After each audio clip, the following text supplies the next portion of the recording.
తలలో వచ్చినట్టయితే ప్రార్థనతో ప్రారంభించుకుందాం. ప్రేమ కలిగిన తండ్రి, కృప కలిగిన ప్రభువ, జీవం కలిగిన నాయన, జీవాధిపతి, నీ బంగారు పాదాలకి స్తోత్రం. ఆశ్చర్యకరుడు, ఆశ్చర్య కార్యాలు చేసే గొప్ప దేవుడు మీరే ప్రభువ. కీర్తనీయుడ, మా ఆరాధ్య దైవం మీరే గనుక నీకు వందనాలు. మీరు ప్రేమించి ఇచ్చిన అమూల్యమైన సమయానికై వందనాలు. మరొకసారి మీరు మాతో మాట్లాడడానికి సిద్ధంగా ఉంటుండగా వినగల చెవి, గ్రహించగల మనస్సును మీరే మాకు దయచేసి సంపూర్ణ మహిమ, ఘనత, ప్రభావాలు కేవలం మీరు మాత్రమే పొందుమని మొదల సమయంలోతోనే నడిపించమని సమస్త మహిమ నీకే చెల్లిస్తూ యేసు నామమున అడుగుతున్నాము తండ్రి. ఆమేన్, ఆమేన్, ఆమేన్. హల్లెలూయా. నిజంగా ప్రేమైన వల్లరా, దేవుడు తన ప్రేమను బట్టి నిజముగా మనతో మరొకసారి ఈస్టర్లో నుంచి మనతో మాట్లాడాలని ఆశపడుతున్నాడు. నిజంగా మన దేవుడు ఎవరు అంటే ఎప్పుడు మాట్లాడుతూ మనల్ని బలపరిచి స్థిరపరచువాడు. హల్లెలూయా. అంటే దేవుని కలిగి ఉండడానికి దేవుడు మనకిచ్చిన కృపకై యేసయ్య నామానికే మహిమ కలుగును గాక. అనేక సార్లు మన జీవితంలో ఏ రీతిగా ఉంటుంది అంటే ప్రేమైన వల్లరా, నిజంగా నా ఆత్మీయ జీవితం సజావుగా ముందుకు వెళ్తదా, లేకపోతే మేము ముందుకు నడవగలుగుతానా అనే అనుమానాన్ని మనం వ్యక్తపరుస్తూ ఉంటాం ప్రేమైన వల్లరా. అయితే మన దేవుడు ఎవరు అంటే మనల్ని నడిపించేవాడు. ఎంతవరకు అంటే అంతము వరకు. హల్లెలూయా. అంతం వరకు నడిపించే దేవుడుగా ఉన్నట్లుగా మనం బైబిల్‌లో చూస్తాం ప్రేమైన వల్లరా. ఒకవేళ మీరు అనొచ్చు, ఏ రీతిగా చెప్తారు దేవుడు అంతం వరకు నడిపిస్తాడు అని అంటే, ఈరోజు వాక్య భాగంలోంచి మనం చూడడం ప్రారంభిద్దాం. మార్కు సువార్త 16వ అధ్యాయము 1-3 వచనాలు ఉంటున్న దేవుని వాక్యాన్ని చూద్దాం. మార్కు సువార్త 16వ అధ్యాయం 1-3 వరకు. విశ్రాంతి దినం గడిచిపోగా కానీ మగ్దలేని మరియయు, యాకోబు తల్లి అయిన మరియయు, సలోమియు వచ్చి ఆయనకు పూయవలనని సుగంధ ద్రవ్యములను కొనిరి. వారు ఆదివారం పెందెకడ లేచి బయలుదేరి సూర్యోదయమైనప్పుడు సమాధి యొద్దకు వచ్చుండగా సమాధి ద్వారం వద్ద నుండి మన కొరకు ఆ రాయి ఎవడు పొర్లించునని ఒకరితో ఒకడు చెప్పుకొనిరి. ఇక్కడ చూస్తే ప్రేమల వలన రాయబడిన మాట, స్త్రీలు పొద్దునే బయలుదేరి వస్తున్నారంట. వచ్చి ఏం చేయాలనుకుంటున్నారంట? సుగంధ ద్రవ్యాలు తీసుకొని వచ్చి యేసుప్రభు పార్థివ దేహానికి పుయ్యాలని వారు బయలుదేరి వచ్చినట్లుగా మనం చూడడం ప్రారంభిస్తాం ప్రేమల వలన. సాధారణంగా ఇప్పుడు వాళ్ళకే ఒక అనుమానం కలిగింది. అది తీసుకున్నాం, బాగానే ఉంది. అయితే ఆ రాయి ఎవరు మన కోసం పొరలిస్తారు అన్న నేమాంశ అంటే ఒక అనుమానం వారి జీవితంలో కలగడం ప్రారంభించింది ప్రేమల వల్ల. అయితే నిజంగా నాకు అనిపిస్తుంది, దేవుడు అనేక సార్లు నిజంగా వారు ఎంతగా దేవుని ప్రేమించారు అంటే మన మాటల్లో చెప్పలేనంత. ఎందుకంటే స్త్రీలు ఆ తెల్లవారుజామున సమాధుల తోటలోకి వస్తున్నారు ప్రేమల వలన. సమాధుల తోటలోకి వస్తున్నారు అంటే వారు ఎంతగా దేవుని ప్రేమించి ఉంటున్నారో మనకు అర్థం కావడం ప్రారంభిస్తుంది. పైగా వారు ఒట్టి చేతులతో రాలేదు. కాస్ట్లీయస్ మరి సుగంధ ద్రవ్యాలను, అంటే అధిక నిజంగా బైబిల్లో రాయబడి ఉంటుంది, దేవుని నిజంగా ఉన్నప్పుడు అభిషేకించినప్పుడు అదే చాలా ఎక్కువ డబ్బులు ఉన్నట్లుగా మనం బైబిల్లో చూడడం ప్రారంభిస్తాం. ఇప్పుడు వాళ్ళు సుగంధ ద్రవ్యాలు కూడా తీసుకొని బయలుదేరి వస్తున్నట్లుగా మనం చూడడం ప్రారంభిస్తాం ప్రేమ వలన. అంటే ఒక రకంగా చూస్తే వాళ్ళు దేవుని ప్రేమించే వ్యక్తులుగా కనబడుతున్నారు. ఎందుకు నేను ఆ మాట చెప్తున్నానంటే, మరి దేవుని ప్రేమించి దేవునికి అంత దగ్గరగా ఉన్న వారు, మరి దేవుడు చెప్పాడు కదా, నేను పునరుత్థానుడై తిరిగి లేస్తాను అని వారికి చెప్పాడు కదా. ఒకవేళ లాజరును ఆయన లేపాడు కదా, అనేకమైన అద్భుతాలు చేశాడు కదా. మరి ఆ దేవుని దగ్గరికి ఎట్లా ప్రేమ కనబడతా ఉంది. మరి ప్రేమ కనబడుతుందని ఎందుకు అంటున్నానంటే, ప్రేమిస్తున్న వారు దేవునితో దగ్గరగా ఉంటున్నారు. మరి అంత దగ్గరగా ఉన్నవారు ఇదేంటి ఈ రీతిగా చేస్తున్నారు? నిజంగా దేవుడు అనుకోవచ్చు, అరే నేను ఎన్నిసార్లు వాళ్ళకి చెప్పాను, నేను పునరుత్థానుడై తిరిగి లేస్తాను అని చెప్పాను కదా. కానీ వాళ్ళు ఏం చేస్తున్నారంటే అది నమ్మకుండా ఉండడం ప్రారంభిస్తున్నారు. నమ్మకుండా ఉండడం వల్లే కదా ప్రేమైన వల్లరా వాళ్ళు సుగంధ ద్రవ్యాలను కొనుక్కొని వచ్చుతున్నారు. కాబట్టి ఇప్పుడు దేవుడు ఏమనాలి, వీళ్ళతో నాకు అవసరం లేదు, వీరికి ఎంత చెప్పినా వినరు, కాబట్టి వీళ్ళని నడిపించాల్సిన లేకపోతే వీళ్ళని బలపరచాల్సిన అవసరం నాకు లేదు అని దేవుడు అనుకోలే. కానీ దేవుడు ఆ రీతిగా అనుకోకుండా ఏం చేస్తున్నాడు, వాళ్ళు ఇంకనూ రాకముందే వాళ్ళు అనుకుంటున్నారు ఆ రాయి ఎవరిని పొరలిస్తారు. ఇప్పుడు దేవుడు అనుకుంటాడు వీళ్ళ దారి ఎట్లైనా పోనీలే, అవసరం లేదు అని అనుకొని ఉంటే నిజంగా ప్రేమినవరారా, దేవదూత దిగి వచ్చి రాయి పొరలించవలసిన అవసరమే లేదు ప్రేమిన వాళ్ళ. ఎందుకంటే మన మీదకి లేకపోతే మనకు ఎవరి మీదైనా కోపం వచ్చిందా అనుకోండి, ఏం చేస్తాం, మీ సావు మీరు చావండి అంటారు మన భాషలో అయితే. అంటే ఇక నీతో నాకు సంబంధం లేదు, నీ ప్రాబ్లం ఏదో నువ్వే ఫేస్ చేయి అన్నట్టుగా చెప్తారు ప్రేమైన వాళ్ళ. అయితే దేవుడు ఆ రీతిగా రియాక్ట్ అవుతున్నాడా? కాలేదు ప్రేమైన వాళ్ళ. ఆల్రెడీ వాళ్ళు రాకముందే బైబిల్‌లో రాయబడి ఉంటది.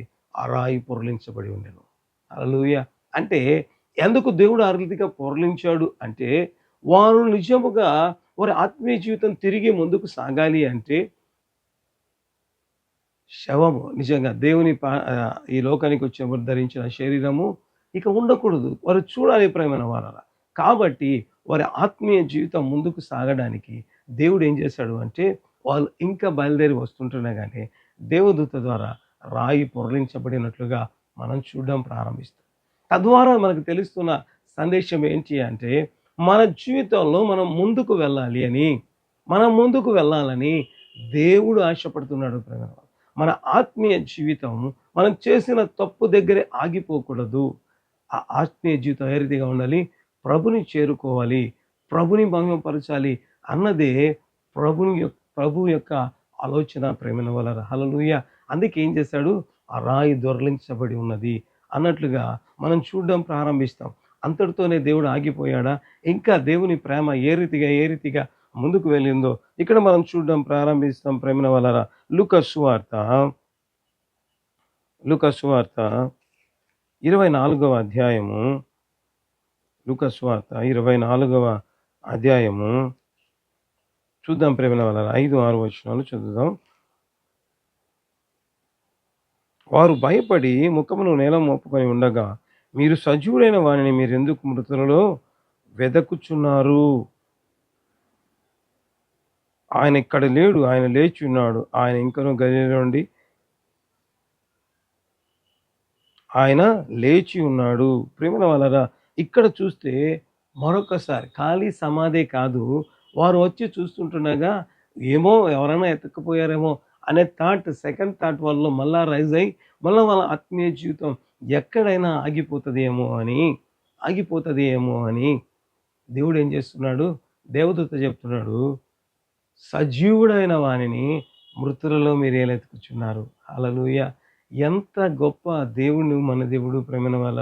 ఎంత కన్సర్న్ మన మీద కలిగి ఉన్నాడు. మన ఆత్మీయ జీవితం ప్రభుతో నడిచే మన ఆత్మీయ జీవితం దేవుడు ఎప్పుడు ఆగిపోవాలని కాక సాగిపోయేగా ఉండాలన్నదే ప్రభు యొక్క ఆలోచన. అందుకే వారు సుగంధ ద్రవ్యాలు కొనుక్కొని వస్తుంటుండగా వద్దు అని వదిలేయలేదు. వారికి ఖాళీ సమాధి చూపించాడు. అంతటితో ఆగలేదు ప్రేమైన వాళ్ళరా.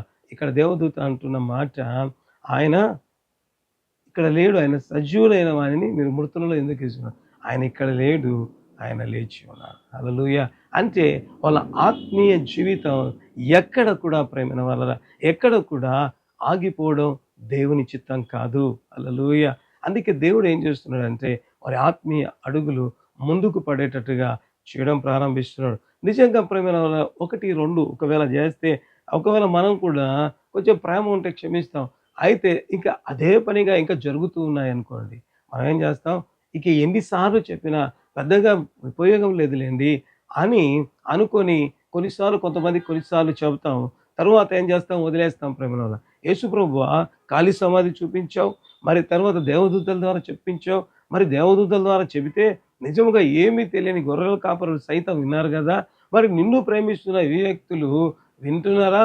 లేకపోతే ఇంకా బాధపడుతున్నారా? లేకపోతే ఆ రీతిగా ఉంటే ఎవరికైనా కోపం వస్తది. ఏమీ తెలియని గొర్రెల కాపరుల దగ్గరికి దేవదూత వచ్చి అంటాడు, అయ్యా మీకు ప్రజలందరికీ కలగబోవు మహా సంతోషకరమైన సువర్తమానం నేను మీకు తెలియజేయుచున్నానంటే, వారు వచ్చి బెత్లెహేములో యేసుప్రభువుని చూశారు గదా! నిజంగా అటువంటిది ఇప్పుడు సాక్షాత్తు అదే రీతిగా దేవదూత దిగి వచ్చి మరి చెబుతూ ఉంటుండగా, మీరు ఆత్మీయ జీవితం ముందుకు సాగిందా అంటే, లేదని చెప్పవచ్చు ప్రియమైన వాళ్ళు. లేదు అని చెప్పవచ్చు. అంతగా జరిగినా కూడా మరి ప్రేమిస్తున్నామంటున్నారు. కానీ, వీరిలో అనుమానం ఉంటే దేవుడు అంతటితో వారిని వదిలిపెట్టాడా? లేదు ప్రియమైన వాళ్ళారా. మనం చూడొచ్చు యోహాను సువార్త 20వ అధ్యాయము 15, 16 వచనాలు చదువుదాం ప్రియమైన వాళ్ళారా. యోహాను సువార్త 20వ అధ్యాయము 15, 16 వచనాలు. యేసు, అమ్మా ఎందుకు ఏడ్చుచున్నావు? ఎవరిని వెదుకుచున్నావు అని ఆమెను అడుగగా, ఆమె ఆయన తోటమాలి అనుకొని, అయ్యా, నీవు ఆయనను మోసుకొని పోయినలా ఆయన ఎక్కడ ఉంచితివో నాతో చెప్పుము, నేను ఆయన ఎత్తుకొని పోదునని చెప్పాను. యేసు ఆమెను చూచి మరియా అని పిలిచాను. ఆమె ఆమె ఆయన వైపు తిరిగి ఆయనను హెబ్రీ భాషలో రబ్బూని అని పిలిచాను. ఆ మాటకు బోధకుడని అర్థము. హల్లెలూయా! నిజంగా ప్రేమైన వాళ్ళారా, దేవుడేమైనా విడిచిపెట్టాడా? లేదు ప్రేమైన ఖాళీ రాయి దొర్లించబడడం చూస్తేనే ఆశ్చర్యపోవాలి. ఇదేంటి ఇంత పెద్ద రాయి, ఎవరు లేరు, రాయి పొర్లించబడి ఉందే అన్నట్లుగానే ఆశ్చర్యపోకుంటే, దేవదూత మాట్లాడిన కూడా వారు ఆ రీతిగానే మరియ ఉంటే, దేవుడు ఏం చేశాడు ప్రేమైన వాళ్ళరా, తిరిగి తానే ప్రేమైన వాళ్ళు వచ్చి మరియతో మాట్లాడినట్లుగా మనం చూడడం ప్రారంభిస్తాం. దేవుని ప్రేమ ఎంత గొప్పది ప్రేమైన వాళ్ళ. నిజంగా ప్రేమైన వాళ్ళ 1, 2 చేసిన తర్వాత ఎంత చెప్పినా వినకపోతే నిజముగా ఇసుక్కుంటాం. ఆ వ్యక్తితో మాట్లాడడానికే ఇష్టపడం. అయితే యేసు ప్రభువా, నువ్వు ఏ రీతిగా ఉంటావు నీ బిడ్డల పట్ల అంటే, నా ప్రేమ అనంతం. అందుకే పరమగీతాల్లో రాయబడి ఉంటది. అగాధ జలములే ఆర్పజాలని ప్రేమ అది. హల్లెలూయా! మనం మనం సేవిస్తున్న దేవుడు ఎవరు అంటే, శాశ్వతమైన ప్రేమతో మనల్ని ప్రేమిస్తూ విడువక మన యెడల కృప చూపుతున్న దేవుడు. ఆ దేవుడు చెప్తున్న మాట ప్రేమైన వాళ్ళ ఏంటి అంటే, అన్ని సార్లు వారు ఆ రీతిగా పడిపోతూ ఉంటే కూడా తిరిగి వారిని పట్టుకొని తానే మొదటిసారిగా ఒక అద్భుతం, తర్వాత దేవదూతలు చెబితే కూడా వినకపోతే సాక్షాత్తు యేసు ప్రభువే. ఎంతగా అంటే ప్రేమైన వాళ్ళరా, నాకనిపిస్తది, అయ్యా, నువ్వు ప్రేమించుతున్న వారి పట్ల మీరు చూపే కృప ఎంత గొప్పగా ఉంటది అంటే, నిజంగా ప్రేమైన వాళ్ళరా, మరియతో దేవుడు అంటాడు, అదే యోహాను సువార్త 20 అధ్యాయం ఒకవేళ 17వ వచనంలో చూస్తే, నన్ను ముట్టవద్దు, నేను ఇంకను తండ్రి దగ్గరికి వెళ్ళలేదు అంటాడు ప్రేమైన వాళ్ళు. అంటే ఇంత గొప్ప విజయం మానవాళి నిజముగా మోస్తున్న కొన్ని వేల సంవత్సరాలు మోస్తున్న పాపాన్ని గెలిచిన యేసు ప్రభు ఆ మరణాన్ని జయించి జయోత్సాహంతో పరలోకాలకు వెళ్ళాల్సిన దేవుడు ఏం చేస్తున్నాడంట, అంతకంటే అంతకంటే ముఖ్యంగా నేను నిజంగా మన ఆత్మీయ జీవితాల్లో ముందుకు వెళ్ళాలా అని ప్రభు ఆశపడుతున్నట్లుగా మనం చూడడం ప్రారంభిస్తుంటున్నాం ప్రేమైన వలన. హల్లెలూయా! నిజంగా దేవుని ప్రేమ మన పట్ల ఎంత గొప్పగా ఉంది అంటే, జయోత్సాహంతో పరలోకంలోకి వెళ్ళి ఆ స్తుతులు లేకపోతే ఆరాధన గైకొనాలని ఆశపడ్డాల దేవుడు. తన బిడ్డలు ఆత్మీయ జీవితంలో ముందుకు వెళ్ళాలి, ఆగిపోయేవారిగా కాదు, సాగిపోయేవారిగా ఉండాలా అన్నదే దేవుని సందేశం, దేవుని ఉద్దేశం ప్రేమల వల్ల. హల్లెలూయా! అంతేనా అంటే నిజంగా ఆమె తర్వాత శిష్యులకు వెళ్ళి ప్రకటించిన వ్యక్తిగా ఉండడం మనం చూస్తాం ప్రేమల వల్ల. హల్లెలూయా! మరి ఇన్ని అద్భుతాలు జరిగాయి. ఇంకా ఒకవేళ ముందుకు సాగకపోతే, ప్రభువా, నువ్వు ప్రేమిస్తావా? లేక వదిలేస్తావా? అంటే నిజంగా దేవుడు చేసిన కార్యాన్ని మనం చూడడం ప్రారంభిద్దాం. లూకా సువార్త 24వ అధ్యాయము 14, 15 వచనాలు చదువుకుందాం ప్రేమైన వలన. జరిగిన ఈ సంగతులన్నిటిని గూర్చి నొకరితో నొకరు సంభాషించుండిరి. వారు ఆలోచించుకొనుచుండగా యేసు తానే దగ్గరకు వచ్చి వారితో కూడా నడిచెను. ఇక్కడ చూస్తే ప్రేమన వలన రాయబడి ఉన్న మాట ఏ రీతిగా ఉంది అంటే, ఇక్కడ యమ్మాయి గ్రామస్తులు మనం చూడడం ప్రారంభిస్తాం ప్రేమన వలన. యమ్మాయి గ్రామస్తులు ఏం చేస్తున్నారు? వారు దేవదూత కనబడిన మాట, లేకపోతే రాయి పొరలించబడిన సంగతి, లేకపోతే ఇంకా చెప్పాలి అంటే మరియతో సాక్షాత్తు దేవుడు మాట్లాడిన తర్వాత వీళ్ళు ఏం చేస్తున్నారంట, బైబిల్ గ్రంథంలో ఒకవేళ 17వ వచనం కూడా మనం చూస్తే ప్రేమల వలన, వారు నడుస్తూ ఒకరితో ఒకరు చెప్పుచున్న ఈ మాట లేవని వారిని అడుగగా వారు దుఃఖముఖులై నిలిచి యుండిరి అన్న మాట కనపడుతుంది ప్రేమల వల్ల. అంటే నిజంగా ఏ రీతిగా ఉన్నారంట, ఇంత జరిగితే కూడా, ఇన్ని మాటలు వారికి వినపడితే కూడా వాళ్ళు ఏ రీతిగా ఉన్నారంట, దుఃఖముఖులై ఉన్నారంట ప్రేమల వలన. అంటే ఏమి అర్థం కాకుండా ఉంటున్నారు. నాకు అనిపిస్తుంది, ఎంతటి ఆశ్చర్యం ప్రేమల వల్ల. మామూలుగా కొద్దిగా ఆలోచించిన, అరే, రోమ గవర్నమెంట్ సామ్రాజ్యం సీలు వేసిన రాయి దొరలించబడతా ఉంది కదా, దాని గురించి వాళ్ళు సీరియస్ అవుతారు కదా. సాధారణంగా గవర్నమెంట్ దాన్ని ఉల్లంఘిస్తే వారు ఆ రియాక్షన్ వేరుగా ఉంటుంది ప్రేమైన వాళ్ళ. ఒకవేళ మన సిటీలలో చూస్తుంటాం, స్టాప్ అన్న సిగ్నల్ దాటి వెళ్తేనే ఫైన్ వేస్తారు ప్రేమైన వాళ్ళ. మరి ఇటువంటిది ఎవరు సాహసించుంటారు? ఆ రాయి పొరలించడం ఒకరి చేత అవుతుందా? కాదే. అనేక మంది చేస్తే తప్పది కాదే. మరి ఇంత జరిగింది. తర్వాత వాళ్ళు చెప్పారు, దేవదూతలను చూసాం, స్త్రీలను చూశారు, స్త్రీలు యేసుప్రభువుని చూశారని. అయినా కూడా వాళ్ళు ఏం చేస్తున్నారంట, దుఃఖముక్కులై ఉన్నారంట.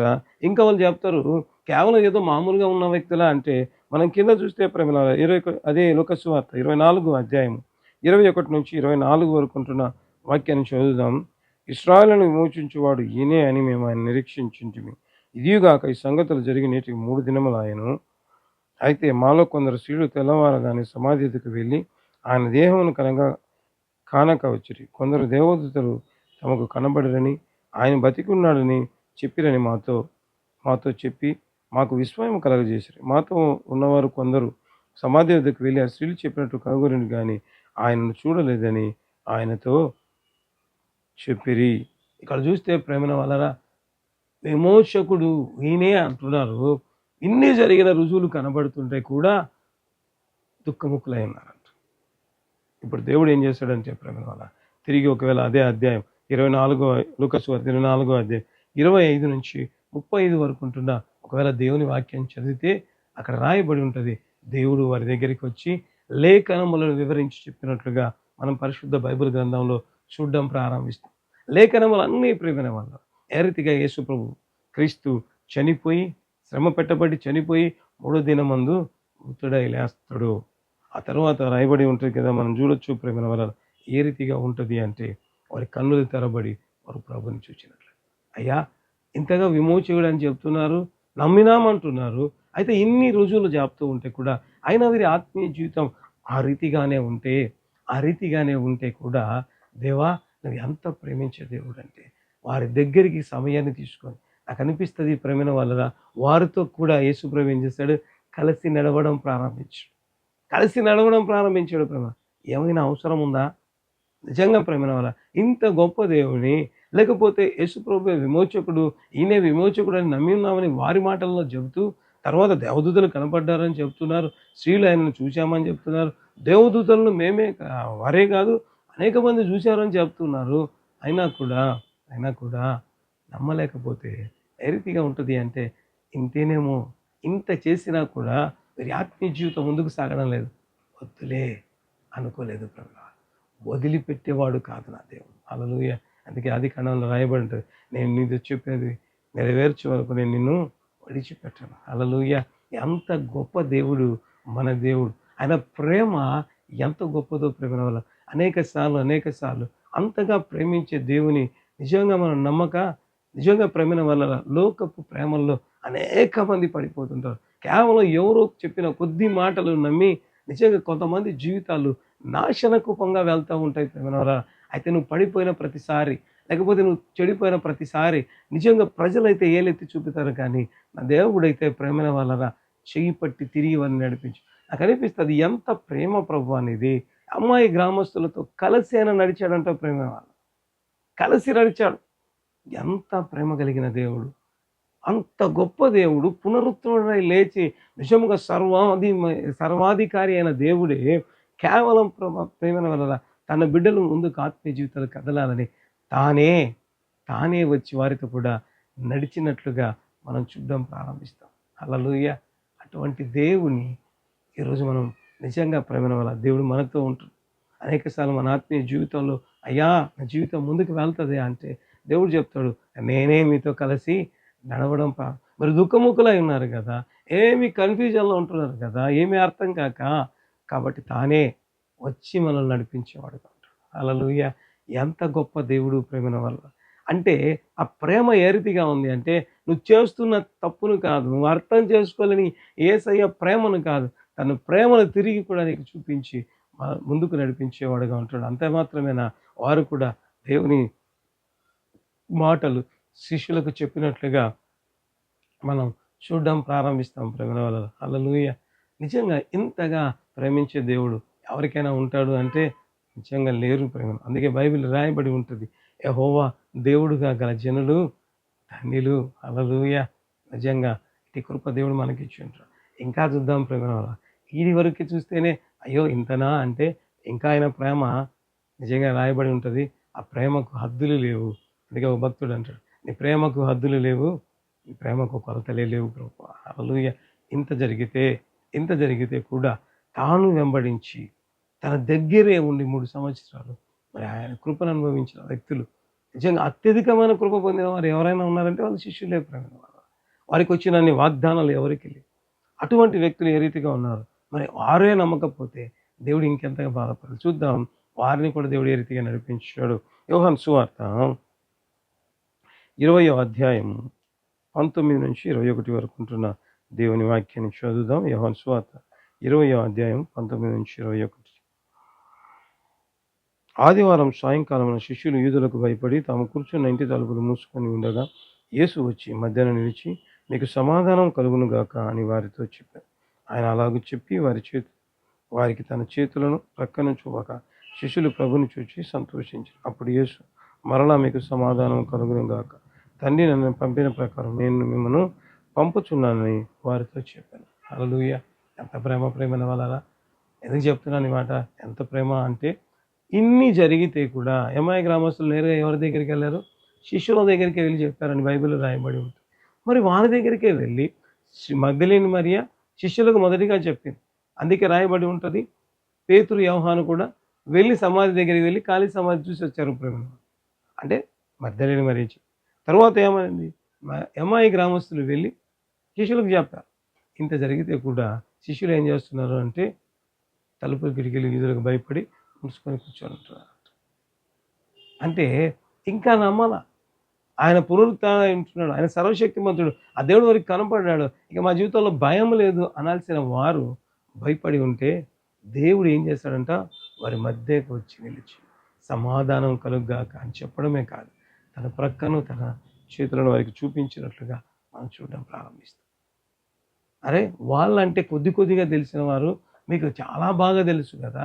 ఇంకా చెప్పాలి అంటే ప్రేమ వలన శిష్యులు దేవుడు ప్రార్థన చేస్తుంటారు. శిష్యులు చూసి నన్ను అద్భుతాలు నిజంగా ఎవరు చూసి ఉండరు ప్రేమ వలన.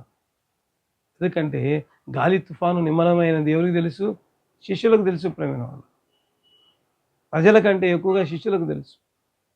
అంటే అనేకమైన కార్యాలు. ఇంకా పేతురు యోహాను యాకోబు అయితే రూపాంతరపకుండా అనుభవమే చూడడం ప్రారంభించారు ప్రేమ వలన. అనేకమైన అద్భుతాలు. ప్రతి అద్భుతానికి ఐ విట్నెస్ ఎవరు అంటే శిష్యులే ప్రేమ వలన. ఎంత కార్యాలు చూసిన వీరు ఇప్పుడు దేవుడు లేచి ఉన్నాడని ఇప్పుడు ఒకరు కాదు, ఇద్దరు చెప్పారు. చెప్తే కూడా వారు నమ్మలేకుండా ఉంటే, ఇంతేనా మీరు నన్ను అర్థం చేసుకుంది అని వదిలిపెట్టలేదు ప్రేమ వాళ్ళ. వారు ఏం చేశారు?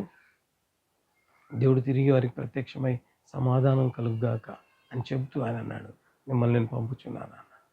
అసలు నమ్మకపోతే ఇక ఈ వ్యక్తులు ఏమి నా గురించి చెప్తారు, వీళ్ళకే నమ్మకం లేదు, వదిలేద్దాం అని అనుకోలేదు. ఇన్ని అద్భుతాలు చూసిన వీరు నన్ను నిజంగా నేను పొరపాటున ఎన్నుకున్నాను అన్నట్లుగా లేదు, కానీ వారి దగ్గరికి వెళ్ళి వారిని బలపరిచి దేవుడు చేశాడు, తిరిగి వారిని పంపినట్లుగా పంపుతానని వాగ్దానం చేశాడు. హల్లెలూయా. ఎంత ప్రేమ వలన ఆ దేవుడే ఎవరినైతే ఆ శిష్యులను ప్రేమించాడు అదే దేవుడు మనల్ని ప్రేమిస్తాడు. అంతటితో ఆగిందా అంటే మనం చూడొచ్చు ప్రేమ వల్ల. యోహాను సువార్త 20వ అధ్యాయం 24వ వచనం 25-26 చదువుకుందాం. యేసు వచ్చినప్పుడు 12 మందిలో ఒకడైన దిదుమ అనబడిన తోమా వారితో కూడా లేకపోయిన గనుక తక్కిన శిష్యులు మేము ప్రభుని చూచితమని ఆయనతో చెప్పగా, నేను ఆయన చేతులలో మేకుల గుర్తులను చూచి నా వేలు ఆ మేకుల గుర్తులతో పెట్టి నా చేయి ఆయన ప్రక్కలో ఉంచితే గానీ నేను నమ్మని వారితో చెప్పాను. 8 దినములైన తరువాత ఆయన శిష్యులు మరలా లోపల ఉన్నప్పుడు తోమా వారితో కూడా ఉండేది. తలుపులు మోయబడి ఉండగా యేసు వచ్చి మధ్యాహ్నం లేచి, మీకు సమాధానం కలుగుగాక అనెను. హల్లెలూయా. ఇక్కడ చూస్తే ప్రేమ వలన తిరిగి ఒక్క వ్యక్తి కోసం కూడా దేవుడు ఎంత కన్సర్న్ కలిగి ఉంటాడు చూడండి. శిష్యులందరికీ కనపడ్డాడు, బాగుంది. తోమా లేడు. తోమా అనుమానం పడితే తిరిగి దేవుడు ప్రత్యక్షంగా. ఎంత గొప్ప దేవుడు ప్రేమ వలన. అంటే తాను ఏం చెప్తున్నాడు అంటే పునరుత్థానంలో తను పునరుత్థానుడై మరణాన్ని గెలిచడమే ఆయన జయోత్సాహం, లేకపోతే సంతోషము అని అనుకోవడం లేదు. తాను చేసిన పని, ఆ విజయం తన బిడ్డలు కూడా పొందాలని ఆశపడుతూ ఆ కార్యాలు చేసినట్లుగా మనం చూడడం ప్రారంభిస్తాం. అంటే దేవుని మనసులో ఏముంది, మన ఆత్మీయ జీవితంలో మనం ముందుకు సాగుతూ నిజంగా ఆ జయోత్సాహంలో దేవునితో కూడా ఉండాలని ఆశపడతాం. ఆ తర్వాత 21వ అధ్యాయం చూస్తే తిరిగి ఎవరు మేము చేపలు పడతామంటే అందరూ వెళ్ళారు. అయినా కూడా యేసు ప్రభు విడిచిపెట్టలేదు. యేసు ప్రభు విడిచిపెట్టలేదు ప్రేమ. ప్రేమ ఏంటంటే విడిచిపెట్టని ప్రేమ. హల్లెలూయా. తర్వాత మనం చూస్తాం వారి జీవితాల్లో గొప్ప అపోస్తలులుగా మారి ప్రపంచానికి స్వార్థ ప్రకటించిన వారిగా మార్చడం ప్రారంభించారు. దేవుడు ఈ పునరుత్థానం మధ్య సందేశంలో చెప్తున్న మాట, తాను పునరుత్థానుడై లేచాను అని విజయోత్సాహం కంటే తన బిడ్డలు ఆ విజయోత్సవంలో పాలు పొందాలని ఆశపడతాం. నిజంగా ఎన్నిసార్లు మనం ఆయన పట్టి లేపే దేవుడిగా. ఎందుకు అంటే ఆయన మనల్ని విజయంలోకి నడిపించి ఆశపడుతుండగా అట్టి కృప మనం పొందడం ప్రారంభిద్దాం. దేవుని సువార్తను ప్రకటించే గొప్ప సేవ సదగా మారడం ప్రారంభిద్దాం. తలలు వంచి ప్రార్థన చేసుకుందాం. ప్రేమ గల తండ్రి, కృపగలిగిన ప్రభు, జీవం కలిగిన నా జీవాధిపతి, బంగారు పాదాలకే వందనాలు. ఆశ్చర్యకరుడ, ఆశ్చర్యకార్యాలు చేసే గొప్ప దేవ, నీ పాదాలకు వందనాలు చెల్లించు. నీ ప్రేమ విడువని ప్రేమని మరొక్కసారి తండ్రి మీరు వాక్యం తర్వాత మాట్లాడినందు బట్టి ఇంకే వందనాలు చెల్లించుకుంటూ వాక్యమైన ప్రతి బిడ్డ జీవితం అంతం వరకు నీతో నడిచి ఆ విజయోత్సవాల పాలు పొందినట్టుగా కృప చూపించి మీరే మహిమ పొందు. అనుకున్న kidney problems, liver problems, heart problems, అయ్యా తండ్రి నిశ్చయముగా దీర్ఘకాలిక మైగ్రేన్, బ్యాక్ పెయిన్, ఎవ్రీథింగ్ తండ్రి ప్రభు తొలగించండి. మీరే మహిమ అసాధారణమైన పరిశుద్ధాత్మ దేవ బలమైన రీతిలో ఆవరించి వారి చెయ్యి పట్టి మీరే నడిపించి అంతము వరకు నడిపించి మీరే మహిమ పొందమని సమస్త మహిమ నీకే చెల్లిస్తూ ఈ కార్యక్రమం బలపరుస్తున్న ప్రతి బిడ్డను షేర్ చేయడం ద్వారా అయా ఆర్థికంగా ప్రతి బిడ్డను దీవించారు. ప్రతి కుటుంబంలో సమాధానం కాదు, పడిపోయిన ప్రతి ఒక్క వ్యక్తి తిరిగి లేపబడును కాక అనిపించి సువార్తను ప్రకటించి మీరే మహిమ పొందు. అతి పరిశుద్ధాత్మ అభిషేకం కుమ్మరింపుని బిడ్డల మీద అనుగ్రహించి మీరే మహిమ పొందు. గొప్ప కార్యాలు సమస్త మహిమ ఘనత నీకే చెల్లిస్తూ బలమైన కార్యం లక్షలుంటే కదిపోయిన ప్రతి జీవితాన్ని తిరిగి మీరే కట్టి సమస్త మహిమ నీకే చెల్లిస్తూ పూర్తిగా వ్యాధిగ్రస్తులు ముట్టి బాగు చేసి యేసునామమున అడుగుతున్నాము ప్రభు, యేసునామమున అడుగుతున్నాము తండ్రి. ఆమేన్, ఆమేన్.